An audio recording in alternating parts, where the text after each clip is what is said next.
નમસ્કાર, ગ્રાઉન્ડ રિપોર્ટમાં આપનું સ્વાગત છે। હું છું હિના।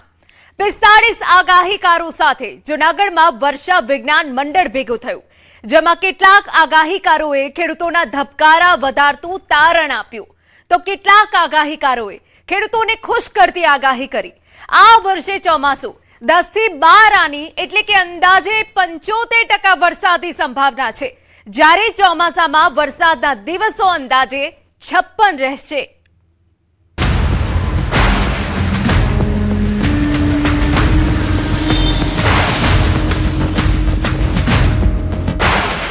ચોમાસાની ચિંતા છોડો ખેડૂતો, ધોધમાર થશે વરસાદ।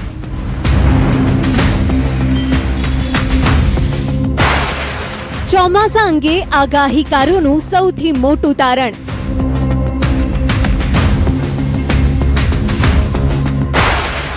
રાજ્યમાં ચોમાસાની સમયસર થશે શરૂઆત।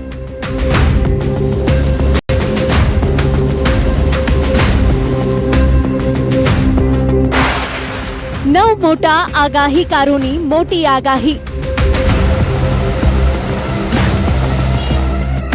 આ વર્ષ ખૂબ જ સારું રહેશે અને વરસાદ 48 ઇંચ જેવો સરેરાશ આપણે થશે। ગુજરાતમાં પણ વરસાદ સારો થશે। 2026 ની વર્ષા ઋતુ ખૂબ સારો વર્ષ છે અને ખૂબ વરસાદ થશે। ચોમાસું સારામાં સારું રહે અને આમ જોઈએ તો ખેડૂત માટે હોલાની વર્ષ થાય। તારીખ 10 તારીખથી આપણે સૌરાષ્ટ્રમાં વાવણી જેવો વરસાદ ચાલુ થશે, એટલે વર્ષ સારું જાય, મધ્યમ જાય, કપાસનું વાવેતર જંગી થશે। આ વર્ષમાં 10 દિવસ જૂનમાં વરસાદ થાય। આ વર્ષે કેવું રહેશે ચોમાસું, આ જાણવા માટે ખાસ કરીને ખેડૂતો અને રાજ્યની જનતા આતુર છે। ત્યારે આજે અમે તમને એક નહીં, બે નહીં, પણ એક સાથે 9 આગાહીકારોએ ચોમાસા અંગે આપેલા તારણો જણાવીશું। આમ તો જૂનાગઢમાં યોજાયેલા વર્ષા વિજ્ઞાન પરિસંવાદમાં 45 જેટલા પીઢ અને અનુભવી આગાહીકારો એક મંચ પર ભેગા થયા હતા, પરંતુ આ 45 માંથી 9 આગાહીકારોએ ચોમાસા અંગે કરેલી મોટી આગાહીનું તારણ આપને જણાવીશું। વર્ષ 2026માં ચોમાસું કેવું રહેશે, વાવણી ક્યારે થશે અને કયા પાકને ફાયદો થશે, તે અંગે આગાહીકારોએ પોતાના પરંપરાગત અને વૈજ્ઞાનિક આધારો પર ચોંકાવનારા પૂર્વાનુમાન રજૂ કર્યા હતા। 17 જૂને વાવણી લાયક પહેલો વરસાદ થશે। ખેડૂતોના હૈયે ટાઢક વડે એવી આગાહી કરી જાણીતા આગાહીકાર રમણીક વામજાએ। જૂનાગઢના વંથલી સોરઠના રમણીકભાઈ વામજાએ ચોમાસું લાંબુ ખેંચાવાની આગાહી કરી છે। સાથે જ તેઓએ કહ્યું કે જૂન મહિનામાં જ ખેતી લાયક 3 વરસાદી રાઉન્ડ આવશે। આ વર્ષે વર્ષ સારામાં જશે। એનું કારણ કે 27/2/2026 માસ વચની અંદર સૂર્યગ્રહણ હોવાથી વર્ષ સારું જાય છે। 3 ફાગણ સુધી હોળિકાને દહનની હિસાબે ચંદ્રગ્રહણ હોવાથી પવન ને ઝાડ ઊંચી ગયેલો હતી, ઉત્તર દિશામાં દક્ષિણ દિશામાં, એટલે ગુજરાતમાં પણ વરસાદ સારો થશે। હોળીને ઝાડ 7 દિવસ કે આગળ પાછળ વરસાદ ખાલી કેસુડા ધોવે એટલે વરસાદ છાંટા રૂપી વરસાદ છે। જો કરા સાથે વરસાદ ઉતાણી પર વરસાદ થાય તો વરસ નબળું થાય, પણ આ વર્ષે ખાલી છાંટા પડે એટલે વરસ ઉતાણી પર વરસાદ પણ સારું। લાકડીની માપદંડ પર 6 ઇંચ વરસાદ થશે, 55 થી 60 ઇંચ વરસાદ થશે। વાદળા હોવાથી અનાજ પુષ્કળ પાકશે અને 4 મહિના પણ વરસાદ સારો છે। કૃતિકા નક્ષત્રમાં 11/5/2026 કૃતિકા નક્ષત્રમાં 23/5 સુધી એટલે કૃતિકા નક્ષત્રમાં વરસાદ થયેલો હોવાથી આ એટલે વર્ષ સારું જશે। 7 અમુક જગ્યાએ વાવણી થાય, બીજી વાવણી 20 વાવણી થાય, ત્રીજી વાવણી 27 સમગ્ર સૌરાષ્ટ્રની અંદર વાવણી થશે। અતિ ભારે વરસાદ થશે। ખેડૂત માટે વર્ષ સારું, વેપારી માટે મદદ, ગાજવીજ વધારે થશે, કરા સાથે વરસાદ થશે। પરિસંવાદમાં પોરબંદર જિલ્લાના કવલકા ગામના આગાહીકાર ભીમાભાઈ ઓડેદરાએ વર્ષ 2026 ચોમાસું ખૂબ જ શાનદાર રહેવાની આશા વ્યક્ત કરી છે। તેમના મતે 1 જૂનથી જ મજબૂત વરસાદી સિસ્ટમ એક્ટિવ થઈ જશે। 2026 ની વર્ષા ઋતુ ખૂબ સારો વર્ષ છે અને ખૂબ વરસાદ થશે એવું અનુમાન છે। આ વખતે પુષ્કળ વરસાદ રહેશે અને 1 જૂનથી બહુ સિસ્ટમ સારી આવે છે। એ કદાચ ઝાઝા થોડા છૂટો છવાય પણ એકદમ છે મજબૂત, એ પછી એકથી એક ખરા સિસ્ટમ બધી મજબૂત આવે અને બધી સિસ્ટમ એકદમ સ્ટ્રોંગ છે, ખૂબ વરસાદ થશે। હું આગાહી ઘણા વર્ષથી કરું છું અને આગાહી કરવામાં એવું છે કે જે આ પ્રકૃતિને અસરો છે વનસ્પતિ ઉપર અસર થાય, પ્રકૃતિની ફળઝાડ ઉપર થાય, પશુ પક્ષી ઉપર થાય. અને 1 જૂનનું ઋષિ મુનિઓના વખતનું હવામાન થતું નહોતું, તે દીનું આપણે અખાજીનો પવન છે એના ઉપરથી કેવું વરસે છે એવું અનુમાન કરી શકીએ છીએ. આ તરફ કરેણી ગામના આગાહીકાર ભરતભાઈ મકાએ આ વર્ષના ચોમાસાને 14 થી 16 આની જેવું ઉત્તમ ગણાવ્યું છે. નક્ષત્રોની ગણતરી મુજબ આ વર્ષે રોહિણી અને મૃગશીર્ષ બાદ આદ્રા નક્ષત્ર બેસતા જ ધમાકેદાર બેટિંગ શરૂ થશે. આ વખતે ચોમાસું સારામાં સારું રહે અને આમ જોઈએ તો ખેડૂત માટે હોલાની વરસ થાય ને અમુક જગ્યાએ છે ને જ્યાં અતિવૃષ્ટિ થાય ને ત્યાં ખેડૂતને થોડુંક મોલમાં ઓલું થાય કે કારણ કે અતિવૃષ્ટિ થાય તો ત્યાં નુકસાનકારક થઈ શકે. તો પ્રથમ વાવણી ધૂળિયા વરસાદની 29 થી 7 જૂન સુધીમાં એ થાય, ઠેકડે વાવણી થાય અને ભારે પવન સાથે છે એ રોહિણી નક્ષત્રનો વરસાદ છે અને ઠેકડે વાવણી થાય પણ ઝાઝા વિસ્તાર ન હોય. પછી 11 જૂનથી માંડી અને 15 જૂન વચ્ચે કોઈ અરબ સાગરમાં હલચલ થાય, કોઈ વાવાઝોડું બને અથવા કોઈ સિસ્ટમ ન બને તો એ વરસાદની શક્યતા છે 11 જૂનથી 15 જૂન સુધીમાં. એમાં વાવણી થાય બીજી વાવણી અને ત્રીજી વાવણી એ 17 સારે છે. રાજકોટ જિલ્લાના પાટણ વાવના આગાહીકાર રજનીકાંત લાલાણીના મતે વર્ષ 2026માં મેઘરાજા અલગ અલગ રાઉન્ડમાં ધબધબાટી બોલાવશે. ચોમાસાની શરૂઆતમાં સારા વરસાદ બાદ પાછળથી ખેડૂતોની ચિંતા વધે એવી પણ તેઓએ શક્યતા વ્યક્ત કરી. સાથે જ રાજ્યમાં સરેરાશ 48 ઇંચ જેટલો વરસાદ વરસવાનું તેઓએ અનુમાન લગાવ્યું. આ વર્ષ સૌરાષ્ટ્ર, કચ્છ અને ગુજરાતમાં આ વર્ષ ખૂબ જ સારું રહેશે અને વરસાદ 48 ઇંચ જેવો સરેરાશ આપણે થશે. તેમજ 11 આની વર્ષ રહે છે અને પ્રથમ પ્રી મોન્સૂન તારીખ 25/5/2026 થી તારીખ 29/5/2026 પ્રી મોન્સૂન શરૂઆત દરિયામાં અરબી સમુદ્રમાં હવાનું દબાણ સર્જાતા પ્રી મોન્સૂન ચોમાસાની શરૂઆત થાય છે અને વાદળો બંધે છે, ક્યાંક છાંટા પડે અને ક્યાંક વીંટોળિયા સાથે પવન પણ વધારે હોય છે, જેને વાવાઝોડું ન કહેવાય પણ સાયક્લોનિક પવન કહેવાય છે, જે 10 થી 15 મિનિટ જ એ પવન ફૂંકાતો હોય છે. તો તારીખ 6 જૂનથી 11 જૂન છે સૌરાષ્ટ્ર કચ્છમાં. એમાં પણ ઘણી જગ્યાએ દ્વારકા, પોરબંદર, ધોરાજી, અમરેલી, ધારી એમાં જગ્યાએ વાવણી થવાની શક્યતા છે 8 જૂનથી. જ્યારે બીજી વાવણી આપણે જૂન મહિનામાં છે એ 17 થી 26માં સંપૂર્ણ ગુજરાતમાં સમગ્ર વાવણીનું વાવેતર પૂર્ણ થશે. અને આ વર્ષ દિગ્ગજ આગાહીકારોએ ચોમાસાની આગાહી કરી, પરંતુ જૂનાગઢના દિવરાણા ગામના આગાહીકાર નિલેશભાઈ ગામીનું પૂર્વાનુમાન થોડું અલગ છે. તેમના મતે શરૂઆતમાં ચોમાસું જોરદાર રહેશે પણ પાછળથી વરસાદ હાથ તાળી આપી શકે છે. વરસાદ 20 જૂનથી શરૂઆત થાય પ્રથમ વાવણી, 27 તારીખ સુધીમાં સૌરાષ્ટ્રમાં લગભગ સૌરાષ્ટ્ર વાવણી થઈ જશે. એના પછી બીજો રાઉન્ડ છે એ કચ્છ ને આપણે ઉત્તર ગુજરાતનો છે, એ 7 જુલાઈ સુધીમાં ત્યાં વાવણી થઈ જશે. ખેડૂતો માટે વરસાદ ઓછો અને ઉત્પાદન ઝાઝું રહેશે અને શરૂઆતમાં વરસાદ સારો રહેશે. શ્રાવણ મહિનો આવતો જાય એમ થોડો ઘટતો જાય. શ્રાવણ મહિનાના પાછલા વીક આવે છે 2, એની અંદર બહુ ઘટાડો આવશે અને પછી ભાદરવો એમાં પણ વરસાદ તૂટક મળશે જોવા. આ વર્ષે ચોમાસું 12 આની જેવું મધ્યમ રહેશે. આગાહી કરી જામજોધપુરના આગાહીકાર હિતેશભાઈ ત્રાંબડિયાએ આ વર્ષે મધ્યમથી સારા ચોમાસાની આશા વ્યક્ત કરી છે, જે કપાસના ખેડૂતોના ચહેરા પર ખુશી લાવશે. આજકાલે વરસાદ મધ્યમ થવાનો છે, 12 આનીની અંદર વરસાદ રહેશે. વરસાદ માળીના ઘરે નિવાસ કરે છે એટલે વર્ષ સારું જાય, મધ્યમ જાય. કપાસનું વાવેતર જંગી થશે અને મગફળી મીડિયમ વવાશે. અને મારું બીજું મંતવ્ય એ છે કે પાછતરા વરસાદ બહુ સારા થાય. આગળ થોડુંક વરસાદ ખેંચવાળા છે. બદલી વાક્ય પ્રમાણે આકાશ કચ્છ પ્રમાણે કચ્છ થોડાક તેત્રી દનિયા થોડાક નબળા હતા. આઠમનું દનિયું પણ થોડુંક નબળું હતું. વરસાદની શરૂઆત 22 જૂન આસપાસ, 22 જૂન પછી ગુજરાતમાં 3 ટપ્પે વાવણી થશે. જૂન મહિનામાં ચોમાસું આખા સૌરાષ્ટ્ર અને કચ્છને ધમરોડશે. ચોમાસાની આગાહી ડાયાભાઈ બચકાણીએ કરી. રાજકોટના સોખડા ગામના આગાહીકાર ડાયાભાઈ બચકાણીએ ચોમાસાનું વર્તારો આપતા કહ્યું કે 24 થી 30 જૂન દરમિયાન સૌરાષ્ટ્ર અને કચ્છમાં ભારે વરસાદ ખાબકશે. ચોમાસા ઉપર પવન પરથી ખબર પડે કે આ વર્ષે જેઠ, અષાઢ, શ્રાવણ, ભાદરવામાં સારો વરસાદ પડશે. આ વર્ષે વાયરાની કોઈ શક્યતા નથી. એટલે જેઠ અષાઢ સારી મહિના વરસાદ પડશે. 40 ઇંચથી વધારે વરસાદ પડશે. છઠ્ઠો મહિનો જૂન મહિનામાં દક્ષિણ સૌરાષ્ટ્રમાં વરસાદની શરૂઆત થશે. પછી 10 તારીખથી આપણે સૌરાષ્ટ્રમાં વાવણી જેવો વરસાદ ચાલુ થશે. આ તરફ કેશોદના વરિષ્ઠ આગાહીકાર ઠાકરસિંહભાઈ સાવલિયાએ ચૈત્રી પવન અને વાદળોની સ્થિતિ જેવા પરંપરાગત કુદરતી સંકેતોના આધારે તબક્કાવાર ચોમાસાનું ચિત્ર રજૂ કર્યું છે. તેમના જણાવ્યા મુજબ જૂન અને જુલાઈ મહિનામાં અનેક વિસ્તારોમાં ભારે વરસાદ પડી શકે છે, જ્યારે ઓગસ્ટ મહિનામાં ફરી નદી નાળા છલકાઈ જવાની સ્થિતિ સર્જાઈ શકે છે. સપ્ટેમ્બર અને ઓક્ટોબરમાં માવઠા જેવા વરસાદી માહોલની શક્યતા વ્યક્ત કરી. આ વર્ષમાં 10 દિવસ જૂનમાં વરસાદ થાય. 10 થી 19 જૂન સારો વરસાદ થાય. 4, 5, 6, 7 જૂન, 13, 23, 28, 30 જૂન થોડા જાજો વરસાદ થાય. 1 જુલાઈ સાધારણ વરસાદ થાય.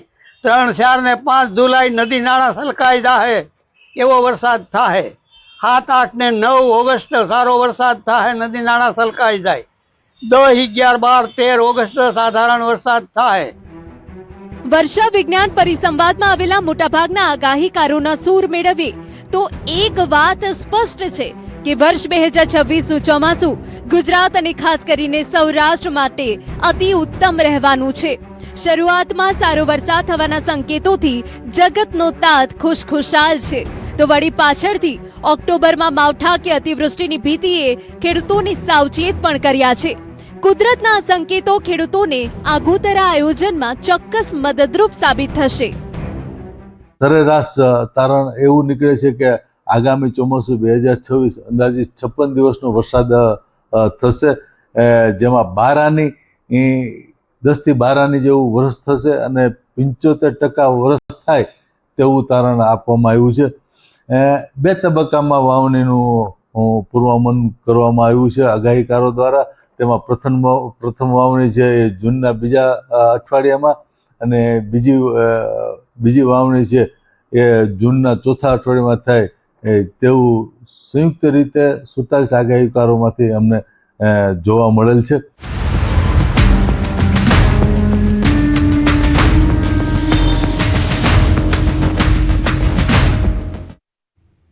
ગ્રાઉન્ડ રિપોર્ટમાં હવે વાત કરીએ.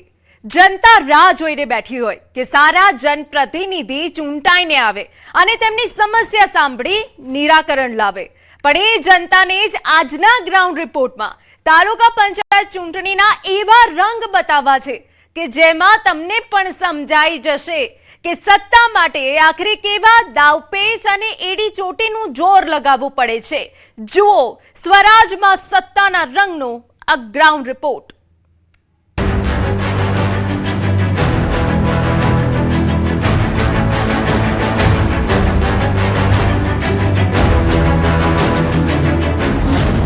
સ્વરાજમાં સત્તાનો રંગ. ગાદી હાંસલ કરવા મથામણ, ક્યાંક બબાલ તો ક્યાંક ઉગ્ર બોલાચાલી. રાજકારણ આ એક શબ્દ જ એવો છે જેમાં ગાદી મેળવવા માટે કોઈ પણ પક્ષ એડી ચોટીનું તો જોર લગાવે જ છે, પણ ક્યારેક એડી ચોટી જેવા પ્રયત્નો બે પક્ષો વચ્ચેની મારામારી કે પછી ઉગ્ર બોલાચાલીમાં ફેરવાઈ જાય છે. રાજ્યમાં તાલુકા જિલ્લા પંચાયતોના પ્રમુખ ઉપપ્રમુખની ચૂંટણી યોજાઈ, પણ આ ચૂંટણી સામાન્ય ના રહી પણ અખાડામાં ફેરવાઈ ગઈ. તો ક્યાંક રાજકારણના એવા રંગ જોવા મળે છે કે જોઈને અચંબિત થઈ જવાય. પંચાયતની ચૂંટણીમાં જોરદાર બબાલ. આપના ઉમેદવારોની ગાડી પર હુમલો. ચિઠ્ઠીએ ખોલ્યું આપનું નસીબ. સત્તા મેળવવા માટે ઘણી જગ્યાએ પ્રમુખ અને ઉપપ્રમુખ પદ માટે હાઈ વોલ્ટેજ ડ્રામા સર્જાયો, અને આ હાઈ વોલ્ટેજ ડ્રામા સર્જાયો દાહોદમાં. આપના સભ્યો તાલુકા પંચાયત પહોંચે તે પહેલા જ આપની ગાડીઓ પર હુમલો કરવામાં આવ્યો. વાસિયા ડુંગરી નજીક રસ્તા વચ્ચેના આપના સભ્યોની ગાડી પર હિંસક હુમલો થયો. ઘટનાની જાણ થતા પોલીસનો કાફલો ઘટના સ્થળે પહોંચ્યો હતો. તો બીજી તરફ હાઈ વોલ્ટેજ ચૂંટણી પ્રક્રિયા આખરે પૂર્ણ થઈ. પ્રમુખ અને ઉપપ્રમુખ બંને પદ પર ભાજપ આપને બાર સરખા મત મળતા ભારે રોમાંચ સર્જાયો. બંને પદ માટે ટાઈ થતા આખરે કાયદાકીય જોગવાઈ મુજબ ચિઠ્ઠી ઉછાળીને વિજેતા નક્કી કરાયા. પ્રમુખ પદની ચિઠ્ઠીમાં આપના સોનલબેન ભુરિયાનું વિજેતા તરીકે નામ જાહેર થયું, જ્યારે ઉપપ્રમુખ પદે ભાજપના નયનભાઈ બારિયાનું નામ ખુલ્યું. પૂર્વ મંત્રી અને ધારાસભ્ય બચુ ખાબરના ગઢમાં પ્રમુખ પદ ગુમાવીને ભાજપને મોટો રાજકીય ફટકો વેઠવો પડ્યો. ચિઠ્ઠીના સહારે બંને પક્ષોને એક એક પદ મળતા ધાનપુરમાં દિવસભર ચાલેલા હાઈ ડ્રામાનો અંત આવ્યો. સરહદી પંથકમાં રાજકારણ ગરમાયું. સાંસદ ગેનીબેનના ધરણા. વાવથરાથી દિયોદર તાલુકા પંચાયતના પ્રમુખ અને ઉપપ્રમુખની ચૂંટણી દરમિયાન ભારે રાજકીય ઘમસાણ સર્જાઈ. ચૂંટણી પ્રક્રિયા શરૂ થતા જ કોંગ્રેસના સભ્યોએ પોતાના ઉમેદવારી ફોર્મ વિધિવત રીતે ભરી દીધા હતા. જો કે કોંગ્રેસના સભ્યો દ્વારા ફોર્મ સબમિટ કરાતા જ ભારતીય જનતા પાર્ટીના સભ્યો, ખાસ કરીને એક મહિલા સદસ્ય દ્વારા ગૃહમાં જોરદાર વિરોધ અને હંગામો શરૂ કરવામાં આવ્યો હતો. આ દરમિયાન ચાલુ સામાન્ય સભામાં બે સદસ્યો વચ્ચે ઉગ્ર બોલાચાલી થઈ હતી. મોજરૂ બેઠકના ભાજપના મહિલા સદસ્ય અને અન્ય સદસ્ય વચ્ચે ઉગ્ર બોલાચાલી થઈ અને આ સભા મોકૂફ રાખવામાં આવી. દિયોદર પ્રમુખ ઉપપ્રમુખની ચૂંટણી હાલ રદ કરાઈ છે. દિયોદર તાલુકા પંચાયતે 22 સીટોમાંથી 12 કોંગ્રેસ પાસે અને 10 ભાજપ પાસે છે. તાલુકા પંચાયતમાં કોંગ્રેસે બહુમતી હોવા છતાં આજે ને આજે ચૂંટણી યોજવા કોંગ્રેસે માંગ કરી હતી. હવે દિયોદર પ્રમુખ ઉપપ્રમુખની ચૂંટણી 27 તારીખે યોજાશે. ચૂંટણી સમય દરમિયાન ભારેલા અગ્નિ જેવી સ્થિતિ સર્જાઈ. સાંસદ ગેનીબેન ઠાકોર કોંગ્રેસ આગેવાન સાથે તાલુકા પંચાયત પહોંચ્યા, તો બીજી તરફ આખી ઘટનામાં ગેનીબેન સહિત કોંગ્રેસ અગ્રણી નેતા ધરણા પર બેઠા હતા.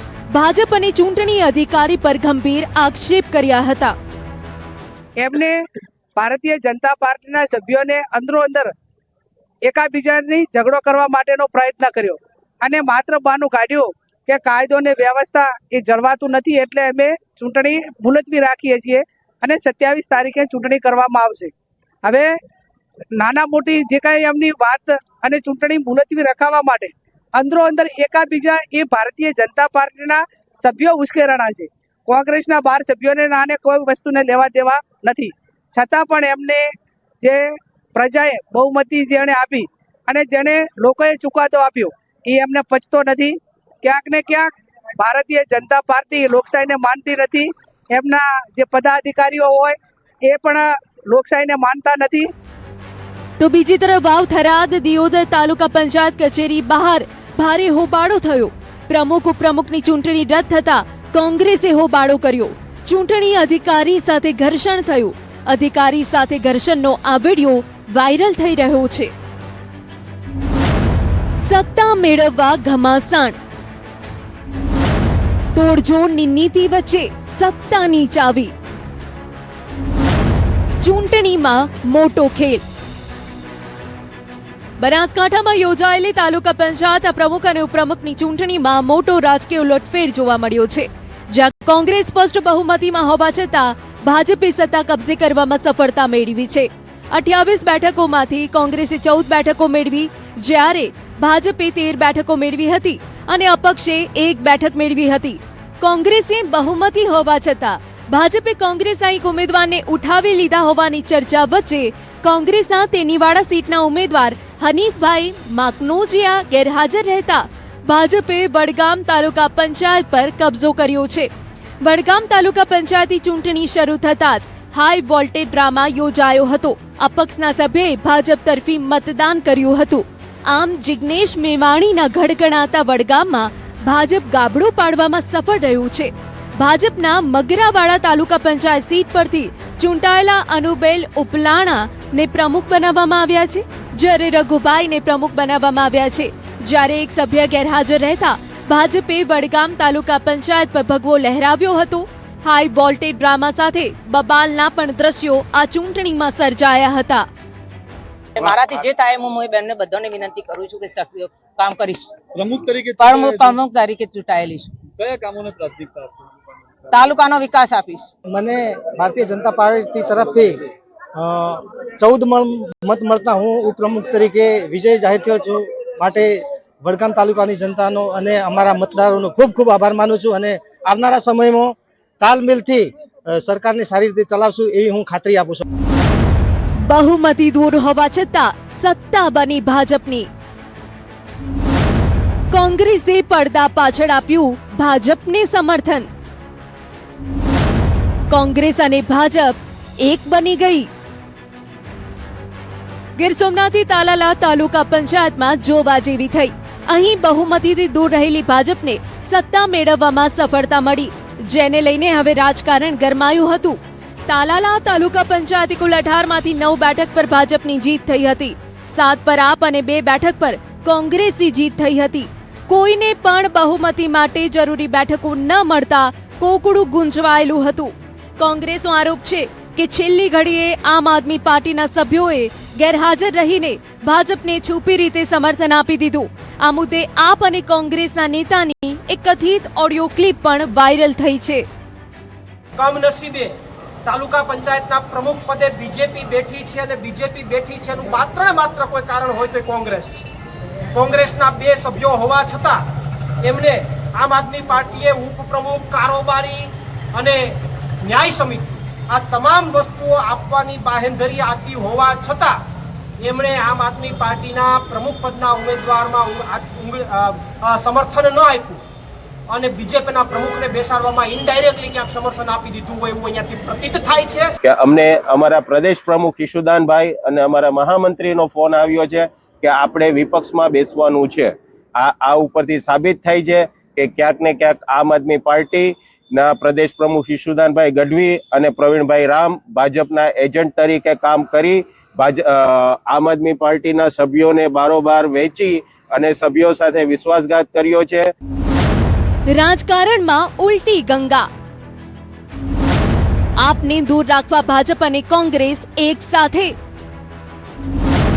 બાઉન્સરો સાથે આવ્યા આપના સભ્યો.